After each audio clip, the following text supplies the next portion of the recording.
अस्सलामुअलैकुम। मोहम्मद अज़ीज़ सिद्दीक़ अपने special programme के साथ हाज़िर खिदमत है। 20 मई 2025 आजकल की ताज़ा तरीन जो ख़बर, जो बड़ी ख़बर चली आ रही है, वो फ़ील्ड मार्शल का एज़ाज़। नूर मुक़द्दम का केस अपने मंतकी अंजाम को पहुँच गया और ट्रायल कैसा ज़बरदस्त हुआ। इमरान खान और पाकिस्तान, फिर इमरान खान साहब की जो मुलाकातें रहीं, पॉलीग्राफिक टेस्ट कराने के लिए इमरान खान साहब ने फिर इनकार कर दिया और इनकार राइटली किया। और 190 मिलियन पाउंड की इमरान खान की ज़मानत क्यों मुकर्रर नहीं हुई? ज़रा ये सारे हमारे इश्यूज़ हैं जिस पे हमने गुफ्तगू करनी। सबसे पहली बात है कि जनरल सैयद आसिम मुनीर को फ़ील्ड मार्शल के ओहदे पर तरक्की दे दी गई और पाक फ़ौज का ये सबसे बड़ा रैंक, ये 5 सितारा एजाज़ी और जंगी ओहदा है जो आखिरी बार 1959 में जनरल अयूब को दिया गया था।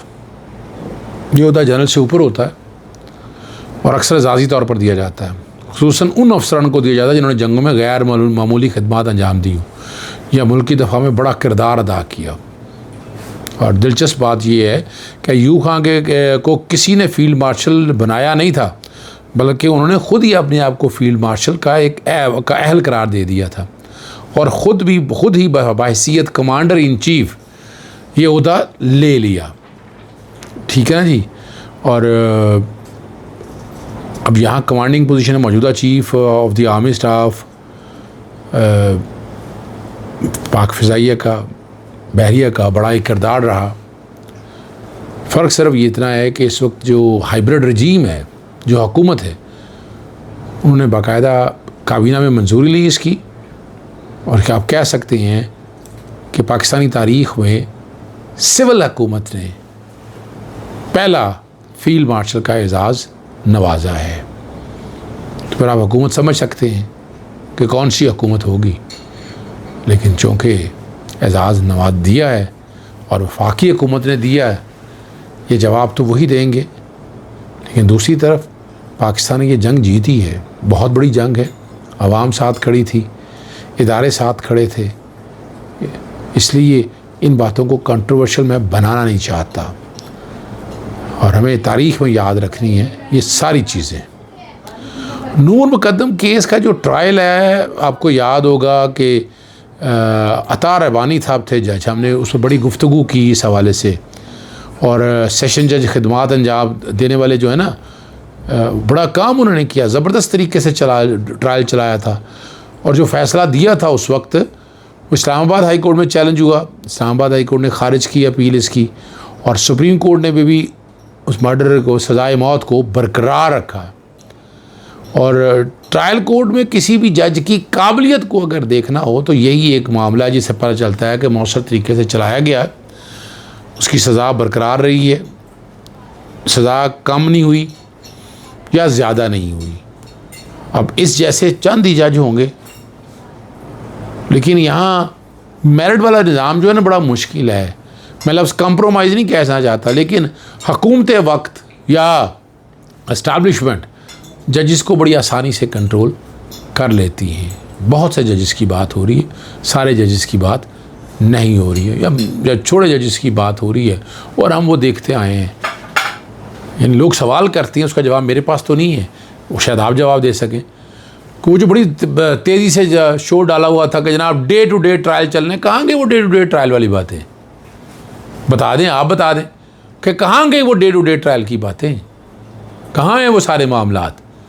डे टू डे ट्रायल वो अपना GHQ वाला भी चल रहा था, फिर इसी तरह तोशाखाना भी, वो तोशाखाना बड़ा शो डाला था, वो आज वो सारे टीवी पे वो भी नहीं बोलते हैं। चलें इसको छोड़ें आप।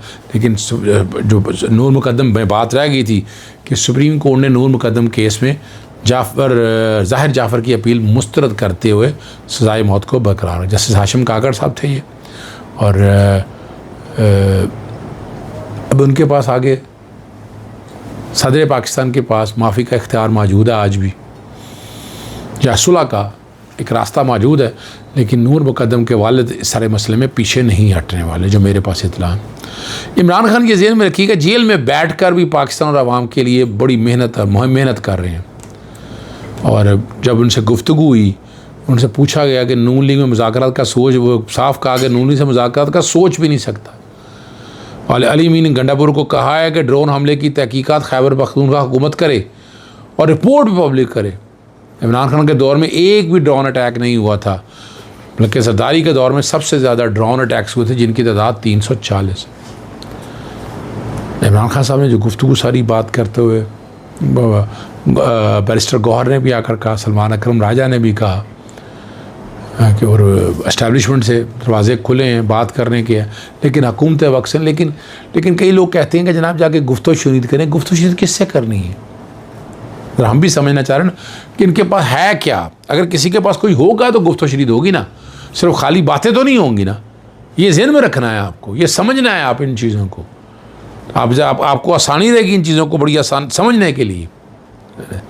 इमरान खान साहब ने पॉलीग्राफिक टेस्ट का एक दफ़ा फिर इनकार कर दिया और वकला की अदम मौजूदगी में पुलिस तफ्तीश में शामिल होने से इनकार कर दिया। जेल में अमला इमरान खान को सेल में बुलाने गया, लेकिन वो नहीं आए। DSK की क़यादत में देखिए अब कितनी टीम गई है, 11 रुकनी टीम। क्या ऐसा क्या हो गया अभी?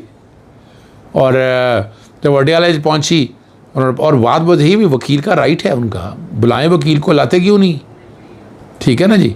और जब वो पहुँची हैं वहाँ पर, उनके लिए दरवाजे भी खुल गए, उनके लिए कोई लॉ एंड ऑर्डर का मसला नहीं है, कोई सिक्योरिटी का इशू नहीं है। बाकी जिनसे मुलाकात कराई वो सारी तफसीलात आ चुकी हुई हैं और वहाँ बता चुका हूँ आपको। हाँ, एक बात और मैं भूल गया, चले मैं जिक्र कर देता हूँ। 190 मिलियन पाउंड की ज़मानत, दरख्वास्त ज़मानत जो बाद अज़ गिरफ़्तारी है, वो समाअत के लिए मुकर्रर नहीं हुई। अल-कादर ट्रस्ट की बात है और ये आपके सामने मौजूद है। वहाँ था मैं वो दरख्वास्त ज़मानत से मुराद मैं आपको कहना चाहता हूँ सस्पेंशन की बात हो रही है। और फैसल वाडा ने, आपको पता है, वो मरियम सफदर के साथ जो कह डाला, जो टिकटॉकर कह डाला, और पाकिस्तान में उन्होंने साथ ये भी एक बात कही कि पाकिस्तान में 2 लीडर जो अच्छी अंग्रेज़ी बोलते हैं और बड़ी वजाहत के साथ और सफारती सतह पर कामयाबी हासिल कर सकते हैं। एक इमरान खान और दूसरे बिलावल भुट्टो का कहा है। उन्होंने कहा मरियम का मुझे पता नहीं, वो अंग्रेज़ी लिख सकती है या उर्दू बोल सकती है, हाँ टिकटॉक अच्छी बनाती है, उसका क्रेडिट उनको दिया जाता है।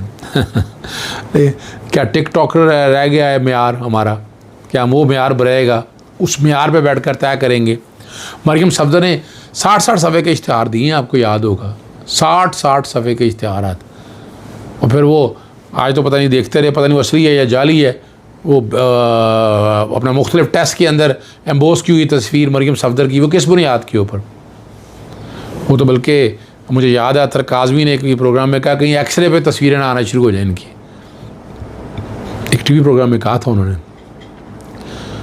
नुसरत जावेद की इस बात में कितनी सदाकत है वो समझने की ज़रूरत है, जिसमें उन्होंने कहा है कि अमेरिका से भारत के लिए बुरी खबरें आ रही हैं। उन्होंने कहा मुझे लग रहा है कि अमेरिका भारत का साथ मामला गड़बड़ है, और ये उनका कहना है कि शायद मोदी ने जो बड़ी बात जो कर रहे हैं कि किसी को तड़ी लगा दी है, और अमेरिकी वज़ारत ख़ारजा भारत को इन ट्रैवल एजेंसी और एजेंटों पर पाबंदियाँ लगाने का, जिन्होंने उन लोगों को अपना इलीगल भेजा हुआ है, और अमेरिकी दावे के मुताबिक ये 21 से 22 लाख बन रहे हैं।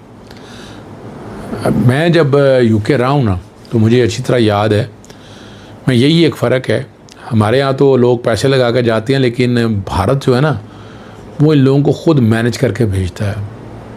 यानी अगर आप इंफॉर्मेशन टेक्नोलॉजी में देख लें, रेस्टोरेंट की लाइन में देख लें, और मकामों में देख लें, वो इनकी कम्युनिटी इतनी आपस में इंटरेक्टेड है कि वो बाकायदा मुलाजमे दे। मैंने जाके ना कई पाकिस्तानियों को कहा कि आप यार पाकिस्तानी रखें यहाँ पर, यहाँ इंडियन क्यों रखते हैं आप? उन्होंने फिर मुझे बताया कि काम करने की कैपेसिटी क्या है, फिर वो पैसा बड़ी ईमानदारी से वह लेके जाते हैं, ज़र मुबादला कितना लेके जाते हैं, उनकी इकॉनमी में ऐड कितना होता है। देखना ये यही एक फ़र्क है, और यही एक फ़र्क है कि जिसकी वजह से वो बहुत आगे जाते हैं। और आखिर बात सिर्फ करते चलूँ, लेकिन एक ख़ास जमात के लिए ना पैसे भेजते हैं, वैसे पैसा भेजते नहीं हैं।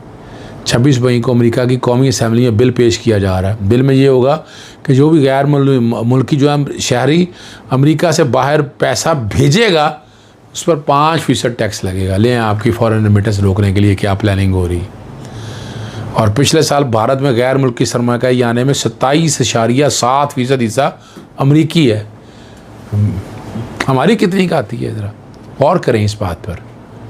अमेरिका जो इंडिया है ना, भारत क्यों आगे चला गया, क्यों इसको सोचा उसने कि ये चीज़ें बेहतरी की तरफ लेकर जाएं, कि वो बड़ी प्लान मूवमेंट लेकर चलते हैं।